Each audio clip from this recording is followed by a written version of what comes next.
Well, Scotty White. James, how's it going? You okay? All good, mate. All good. How are you? Yeah, very well, very well. Sun's bright today, mate. Lovely day, so we go to the back garden, we get some rays in, Got sun cream on now, but Right, okay, first question, okay. Starting with career so far, can you give us an insight to where you started as an amateur and your journey then to becoming an Osprey? well, I started playing when I was 5 years old for Aberafan Quins in Talbot. My brother was 2 years older than me, so I just followed in his footsteps. Really, played for the same team. Played for that team until I was 12. Aberafan Quins disbanded, and everyone went their separate ways. So I joined Aberafan Juniors. Played there for until I was sort of 16, 17. Played all youth rugby for Aberafan, and then played for British Steel for about a season and a half. And then joined Neath then. And then from Neath went to the Ospreys, and yeah, here we are. Good couple of years in Neath then, I'm guessing. Yeah, Neath was good. We had won a league title there. Got a cup final. So yeah, it was good, successful Neath team. Some good boys in that team as well. Spratty running the show then, was he? Or? He was, in fairness to him. How did you find the season? Oh, it's tough, innit? So much has gone on this season. I mean, I haven't even finished it. Like, it's with obviously coaches and obviously not winning a lot of games, injuries. It's some people may say they're excuses, but it hasn't been a great season. But that's the way it goes sometimes. And I think obviously with this pandemic now, it's cut the season short by the looks of it. But everyone has good seasons, bad seasons. So we've made some signings for next year. We've got injuries coming back, new coaching staff, so a lot to look forward to. So just sort of write the season off, I suppose, as an Ospreys player and supporter, and focus on next year. Yeah, I think you look back at the history and a lot of other teams. Every team has a bogey year, don't they? And a bad year where everything's doom and gloom and things don't go right, whether that's behind the scenes or whether that's on the field. And ultimately, it's professional sport, so it's only got to go one way, isn't it? I guess. Yeah, you think so. And look at the quality in our squad. It's unbelievable. If you think of the experience, obviously the older heads in the squad who've been there and done that, and along with the young boys we've got, and some of the signings you've made. Like you say, you mentioned the injuries coming back. So everyone has a bad season, like you say, but it can't go on like that for too much longer. There's too much quality there.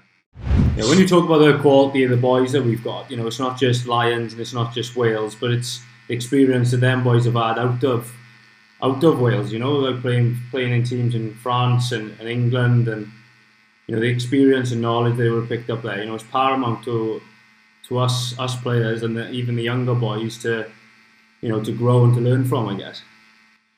Oh, 100%. I think the boys who, like you say, have travelled and gone and played in big international tours like Lions tours, things like that. They can bring that experience back, and we have got a lot of youngsters in the squad, all quality boys. So when those internationals do go away, to play in Six Nations or other things, it's up to those boys then to step up, and the more quality and experience we got, when the internationals are away in particular, the better. Because you find, particularly when I look back and when we've won league titles and things, it's not just the internationals; it's when the internationals are away, how the team fronts up. So yeah, it's massively important.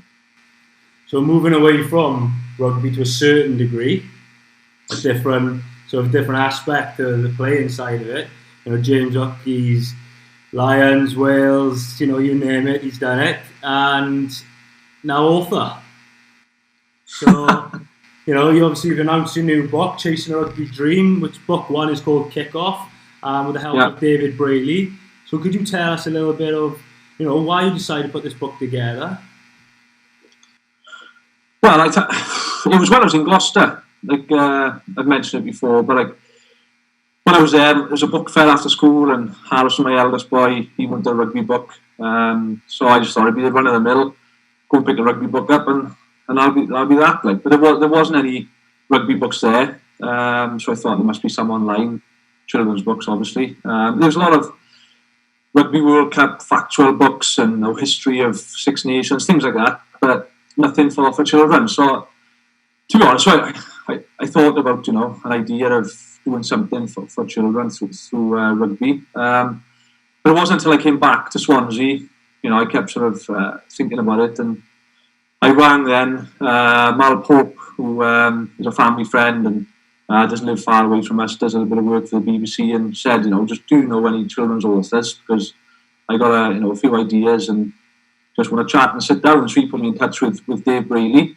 who was a children's author. Sat down with him and told him about what I was thinking. And basically what I was thinking was put in my experiences through rugby and off the field growing up and my senior professional, time in the professional game, and put it into a children's book. And he thought, it was a great idea. And obviously he's an author and he can, put it down into words. So we went from there. We pretty much started immediately. We met up once, twice a week for months, putting these ideas together. And like I say, it's my experiences on and off the field through the eyes of a 10-year-old boy called Jimmy. Nice, I love that. So obviously I'm guessing there's going to be quite a few different books after the first one. Is that the plan moving forward? Yeah, hopefully. We contracted to 2. We're just coming to the end, finishing our second book now, even though the first one's not out, obviously. With this pandemic now, it was supposed to be out June the 4th, but that's been put back now until October for the first one. But yeah, there's 2, and hopefully if they go well, there'll be a few more. But we got plans, and we want to write more because we've got plenty of ideas. So yeah, it all depends how the first couple go. Is there anyone in particular, Hooky, where anyone you spoke to about memories? Because putting all your childhood rugby memories into a book, there's a lot to think about, and I'm guessing there's little things you would have forgotten. Is there anyone in particular, or a few people that you spoke to kind of help you rejot their memories and get a brain tick in regards to that aspect? Yeah, it's good because sometimes you don't even ask them that particular question. You're just in conversation with mates, like my schoolmates who I've grown up with. They'll mention something. My parents might mention something. There's one thing in the book, I think it's in the first book, my favourite sort of snack when I was younger was salad cream on toast. If you haven't tried it, try it. Try it with an Esso coffee, but yeah. It's it's a bit random, but that was something. If I was hungry in the house and there was only bread and salad cream there, I'd have that. It's great, man. So basically, that good went into the book, and that ends up being one of Jimmy's favourite snacks, and it's little things like that which you don't really think about until someone might mention it. But a lot of it obviously just to do with me. I remember a lot of it, but there are certain things that other people jog your memory. What I find amazing about Rugby is not the fact that you've done extraordinary things with rugby, and you've been your experiences. You could talk for hours and hours on end about them, and you haven't gone about just putting that in this book. You've drawn it all back to when you were growing up, and from being a youngster where it all really started. So I think so many more people can relate to that, and it's not just rugby either, really. It's just youngsters taking part in the sport that they love and the experience that they have to get to the sort of the professional standards where everyone aims for, I guess. Yeah, I think when you look at professional rugby, if you look watching the Ospreys or Wales or wherever it is, like the kids, for example, they just see what they see on TV. That's the finished product. But I suppose from my point of view, and partly the reason for writing the book, is a lot of my experiences growing up and hurdles you overcome before you get to that point. So there's lessons in the book, and a lot of messages, commitment, hard work, teamwork, resilience, all that in the book, which hopefully will help, and inspire, kids, boys and girls. And I started wearing glasses when I was 10 years old. I'm asthmatic. There's lots of little things that perhaps kids might look at that age when they're 9, 10 years old and think that might be a reason why they can't play rugby or play sport. But it just shows there's lots of obstacles people have to overcome. But I'm not saying that was a big obstacle, because there's a lot of things worse in people's lives. But some people might get put off by that. But if you've got a dream and you want to go for it. Yeah, I think the message is clear, and I think it's a strong message, very relatable. So I think that's one of the most important things about it, I guess. I think it's safe to say that the design on one for these books are going to be very similar to when Willy Wonka was selling chocolate bars, James. And I think there's no golden tickets in it. I have to slide a couple in. There's a discount code for So Coffee,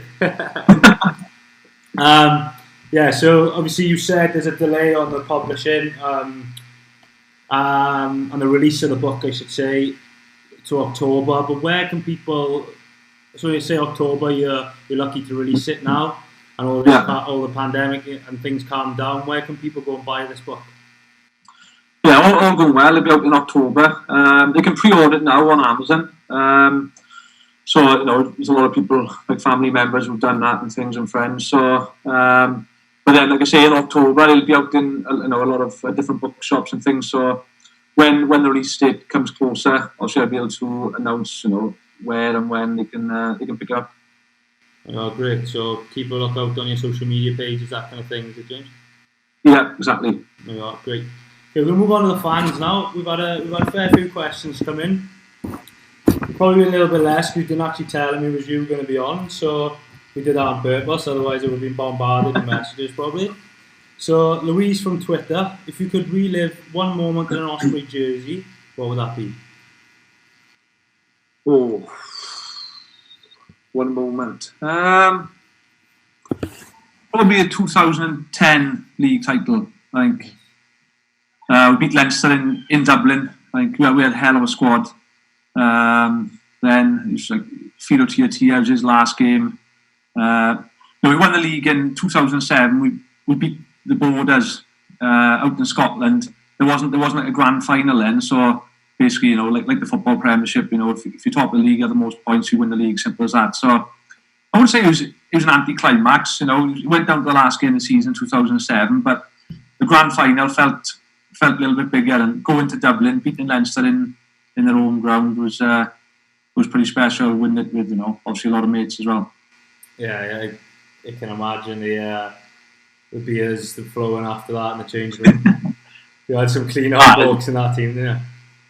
Brilliant. We didn't actually stay. We came straight back we had a barbecue and stuff I think it was in Llandarcy the next day. So that was good as well that year because we got knocked out of Europe about a month or two before in the quarter-final against Biarritz. So all the boys were devastated with that. So that almost galvanised us after that loss to go on to win the league. So yeah, good year that was. Okay, Lauren from Twitter. Who did you first get an autograph from? First get an autograph from? I tell you actually, one of the ones I can remember, the first ones I can remember is Ian Evans. I haven't told Kai this actually, because we went to watch.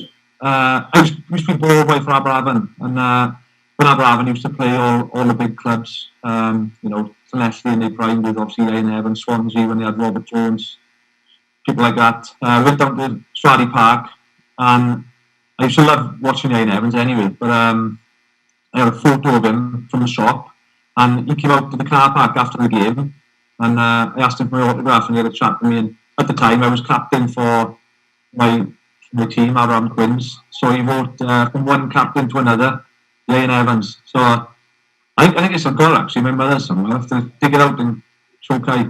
Well, Kai will be all over that, won't he? Yeah. Probably get a bit shy, won't he? So on top of that, who was your favourite player growing up?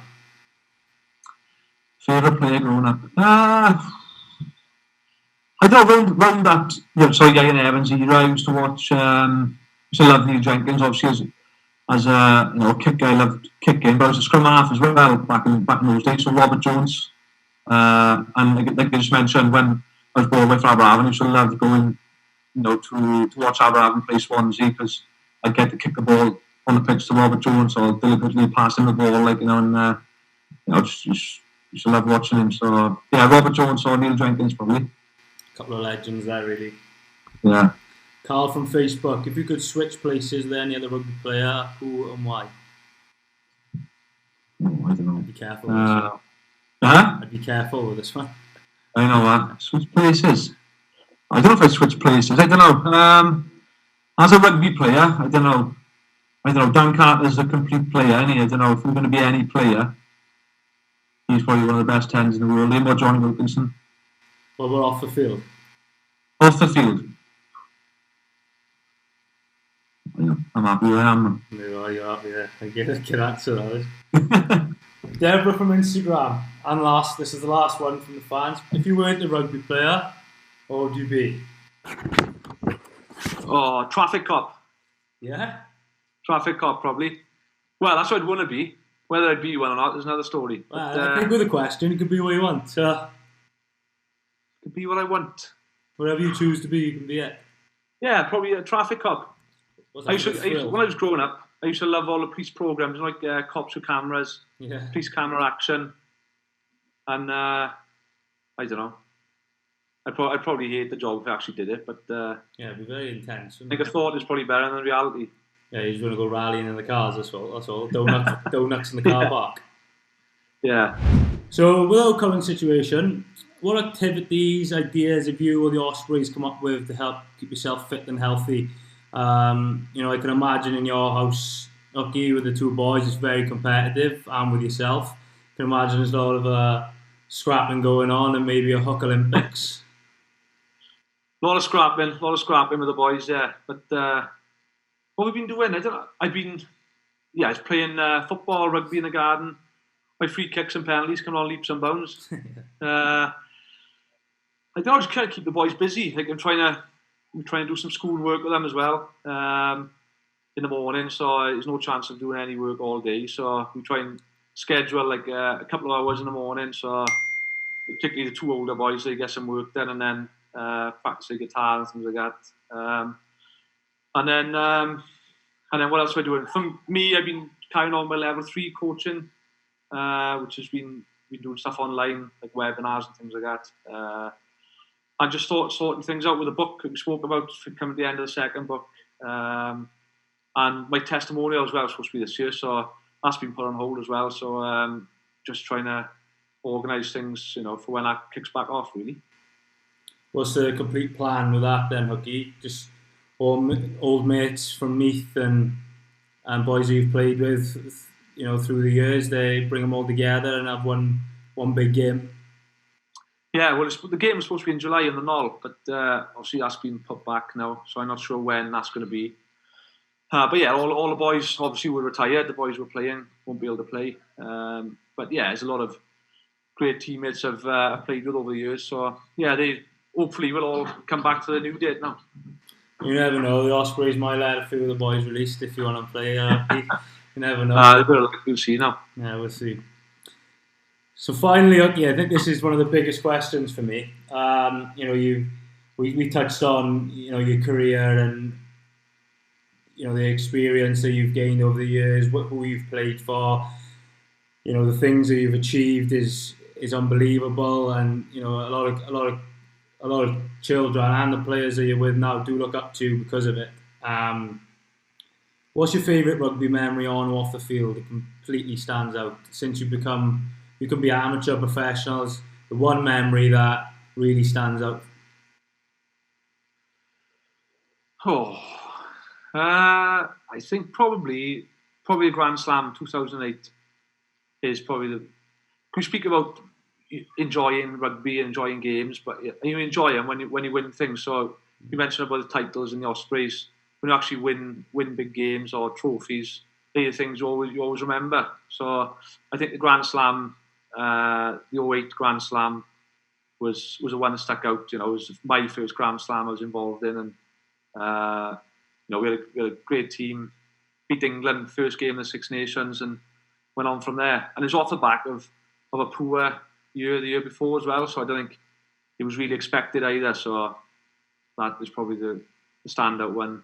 Probably is obviously a load of good memories, but that's the one that stands out. Probably along with going on the Lions tour as well. Getting a phone call off Ian McGeechan was pretty special as well. So yeah, there's loads of good memories, but and like you say, off the field as well, just the friendships you make and the friends I've gained from rugby from the start to now, going to be my friends for years and years to come. So you can't put a price on that really.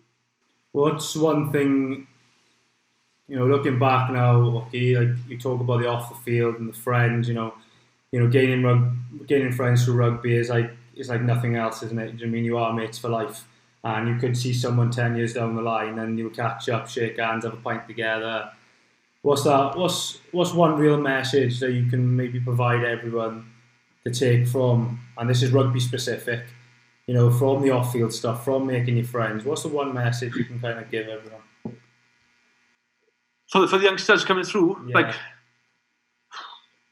I think you've got to enjoy it because you obviously got to look ahead for after rugby and look after yourself, like you're doing with the coffee business and little things I'm doing. Lots of boys that WRPA do an amazing job with helping boys, like more so the last couple of years in particular, like better than I've ever known it. So I think it's important to do that on the side because with rugby, you've got a lot of time on your hands outside of training.